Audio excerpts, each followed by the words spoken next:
এটা কি চিংড়ি? মায়া চিংড়ি, মায়া মানে কাঁঠালি, মানে গলদার কাঁঠালি, গলদার কাঁঠালি। আর এটা পায়া পায়া মায়া ও সরি চিংড়ি একটাই, এটা পুরুষ আর এটা মহিলা পাখি। এটা ডিম দিচ্ছে, এটাই তো দামি সম্পদ।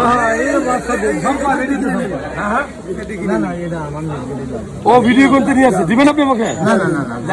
দেখেন, এই দেখেন, আমি দেখাই, পার্থক্য করে দেখাই। এই চিংড়িগুলো হলো পুরুষ আর এটা হলো মহিলা। মানে আমরা যেরকম মেল পার্সন, ফিমেল পার্সন, তার মানে এরা বংশধর, এরা বংশ দেয় আর কি। ঠিক আছে, এটা ডিমওয়ালা মাছ, এটা ধরাটা ঠিক হয় মনে হয়। এগুলো ঘেরে আর কি ডিম দেয় না, কোথায় দেয়? নদীতে ছাড়া দেয় না। নদী ছাড়া দেয় না। এটা মানে ফিমেল প্রজাতি, এটা কি বড় হয় না? এরকম বড় হয় না, প্রায় কাছাকাছি। তার মানে পৃথিবীতে সবসময় পুংলিঙ্গ সবসময় বুড়া হয় আর স্ত্রীলিঙ্গ সবসময় ছোটই হয়। এছাড়া এ অকেজো হয় না।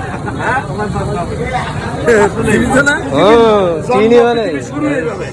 যাই হোক, নতুন জিনিস দেখলাম, এটা পুরুষ চিংড়ি আর এটা স্ত্রী চিংড়ি। করলে তো